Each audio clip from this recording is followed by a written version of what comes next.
अस्सलाम वालेकुम स्टूडेंट्स। आज मैं आपको ग्रामर में वचन यानी कि नंबर्स के बारे में बताऊंगी कि वचन किसे कहते हैं और उसके कितने भेद हैं और कहाँ कहाँ पर हम वचन का प्रयोग करते हैं। यहाँ पर एक आपके सामने एक पैराग्राफ दिया गया हुआ है, इसको अच्छे तरीके से आप ध्यान से पढ़िए, आपको इसमें समझ में आ जाएगा कि वचन किसे कहते हैं। ये एक बाग है, बाग में फूलों फलों से लदे वृक्ष हैं, बीच में सरोवर है जिसमें कमल खिले हुए हैं, जल में मछलियां तैर रही हैं, पेड़ों पर भी पक्षी चहचहा रहे हैं। सरोवर की सीढ़ियों पर बैठा युवक इस मनोरम दृश्य का आनंद ले रहा है। उपयुक्त पंक्तियों में बाग, सरोवर, जल, युवक और दृश्य शब्द संख्या के एक होने का तथा फूलों फलों, वृक्ष, कमल, मछलियां, पेड़ों, पक्षी और सीढ़ियों शब्द जो है उस संख्या से एक से अधिक होने का बोध करा रहे हैं। यानी कि हमें इन शब्दों से हमें एक वचन और बहुवचन दोनों का मालूम हो रहा है।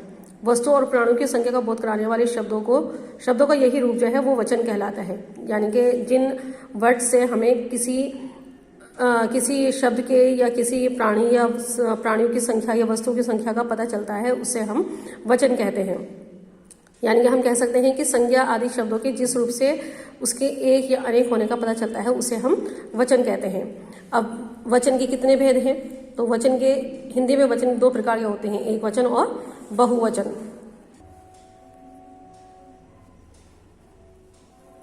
एक वचन शब्द के जिस रूप से किसी प्राणी, वस्तु या पदार्थ का एक होने का बोध होता है उसे हम एक वचन कहते हैं। जैसे यहाँ पर है, फूल पर तितली मंडरा रही है, पिल्ला सो रहा है, तोता मिर्च खा रहा है। यहाँ पर एक वचन का मालूम हो रहा है, यानी कि हमें सिंगल चीज का मालूम हो रहा है। बहुवचन शब्द के जिस रूप से किसी व्यक्ति, वस्तु, प्राणी या पदार्थ के एक से अधिक होने का बोध होता है उसे हम बहुवचन कहते हैं। यानी कि जैसे क्यारियों में फूल खिले हैं, बच्चे पतंग उड़ा रहे हैं, चिड़ियां जाल में फंस गईं। यहाँ पर आपके ज्यादा वर्ड्स यानी कि ज्यादा शब्द या उनकी क्वांटिटी मालूम हो रही है कि क्यारियों में फूल खिले हैं, क्यारियां यहाँ पर लफ्ज आया है, फूल आया है, बच्चे आया है, चिड़िया आई हैं, तो यहाँ पर एक से अधिक होने का मालूम हो रहा है, इसलिए यहाँ पर ये शब्द जो है वो बहुवचन है। अब वचन की पहचान और उनसे संबंधित कुछ नियम है, वो किस प्रकार है वो देख लेते हैं। हिंदी में अनेक प्रकार विकारी शब्दों के रूप को देखकर उसके वचन का अनुमान लगाना कठिन होता है। किसी ऐसी स्थिति में वचन की पहचान इस प्रकार करते हैं, यानी कि हमें मालूम नहीं हो पाता है कि हम यहाँ पर एक ही या दो हैं, शब्दों का मतलब मालूम होता है। जैसे कि एक वचन से बहुवचन बनाते समय संज्ञा शब्दों का रूप बदल जाता है, जैसे बच्चा बच्चे हो जाता है, पिल्ला पिल्ले हो जाता है। इसलिए वाक्य में शब्द के प्रयोग को देखकर उनके वचन का पता लगाया जाता है। जैसे इस बच्चे का पिता कौन है, बच्चे का बच्चे यानी कि बच्चा का बच्चे हो जाता है, लेकिन यहाँ सिर्फ एक बच्चा है तो यहाँ पर बच्चे जो है वो एक वचन है। बाहर बच्चे शोर कर रहे हैं, यहाँ बच्चे बहुवचन है, तो बच्चे यहाँ पर एक वचन भी है और बहुवचन भी है, लेकिन हम देखकर अनुमान लगाते हैं, पता करते हैं कि यहाँ पर ये सिंगुलर है या प्लुरल है। अनेक बार कुछ शब्दों का प्रयोग परिवर्तन नहीं होता है, जैसे फूल है, कमल है, पेड़ आदि। ऐसे शब्दों में वचन की पहचान वाक्य के प्रयुक्त क्रियापदों से होती है, यानी कि क्या काम हो रहा है, यहाँ पर कैसे नहीं हो रहा है। जैसे मेरे बगीचे में आम का पेड़ है, एक ही पेड़ है हमारा, यहाँ पर मेरे बगीचे में आम के पेड़ हैं। आम के और का से मालूम हो रहा है कि हमारे यहाँ पर जो है वो एक वचन है या फिर बहुवचन है। आदर अर्थ बहुवचन, यानी कि हम अगर किसी के आदर के लिए एक वचन को इस्तेमाल करते हैं तो वो बहुवचन के लिए भी आता है। जैसे आदर प्रकट करने के लिए एक वचन के स्थान पर बहुवचन का प्रयोग किया जाता है। जैसे गुरुजी आ रहे हैं, माताजी खाना बना रही हैं, यहाँ है से मालूम हो रहा है हमने माता के लिए लिया है आदर के लिए। गुरुजी आ रहे हैं, चाचा जी मेरे लिए उपहार लाए हैं और गांधी जी राष्ट्रपति कहलाते हैं। तो यहाँ से हमें मालूम हो रहा है कि हमने इनका आदर के लिए, रेस्पेक्ट के लिए है लगाया है। एक बंदे हैं, एक व्यक्ति हैं ये, लेकिन फिर ये हमने इनको आदर के लिए कहा, तो ये हमारे बहुवचन के लिए ही आते हैं। तू एक वचन शब्द है और तुम जो है बहुवचन है। तू अधिष्ठता बोधक माना जाता है। लोक व्यवहार में मान देने के लिए तुम का प्रयोग एक वचन में होता है। जैसे तुम कब आए, तुम इधर बैठ जाओ, तुम कहाँ जा रहे हो। और आंसू, बाल, लोग, होश, दर्शन, प्राण, हस्ताक्षर, समाचार आदि शब्दों का प्रयोग बहुवचन में ही होता है। जैसे भय से मेरे तो प्राण ही सूख गए, उसके बाल तेजी से झड़ रहे हैं, मित्र की दशा देखकर उसकी आंखों में आंसू आ गए। प्रधानाचार्य ने प्रार्थना पत्र पर हस्ताक्षर कर दिए हैं। कभी कभी बाल और आंसू शब्द का प्रयोग एक वचन में भी होता है। जैसे उसकी रोटी में बाल निकल आया, आंख में आंसू निकलकर उसके गाल पर लुढ़क गया। धातु का बोध कराने वाली जातिवाचक संख्याएं या भाववाचक संख्याएं एक वचन में प्रयोग की जाती हैं। जैसे प्रेम से सभी को जीता जा सकता है, हमें किसी से घृणा नहीं करनी चाहिए, आजकल चीनी बहुत महंगी हो गई है, चांदी सस्ती हो गई है। ये धातु यानी कि धातु इन शब्दों से हमें धातु का या जातिवाचक संख्याओं का या फिर हमें भाववाचक संख्याओं का एहसास हो रहा है, तो ये हमारा एक वचन में ही आती है। कुछ शब्द जैसे घी, चाय, पानी, दही, वर्षा, आकाश आदि एक वचन में ही प्रयोग होते हैं। समूहवाचक संज्ञाओं में जैसे भीड़, परिवार, झुंड, दल आदि का प्रयोग एक वचन में ही होता है।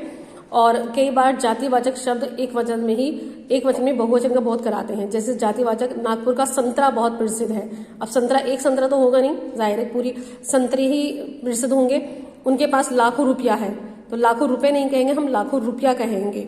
तो यहाँ पर जातिवाचक मालूम हो रहा है कि यहाँ पर क्या जाति है, यहाँ संतरा जाति को दिखा रहा है, तो इसलिए यहाँ पर इसको हम एक वचन का जो शब्द है उसको बहुवचन में ही प्रयोग करते हैं।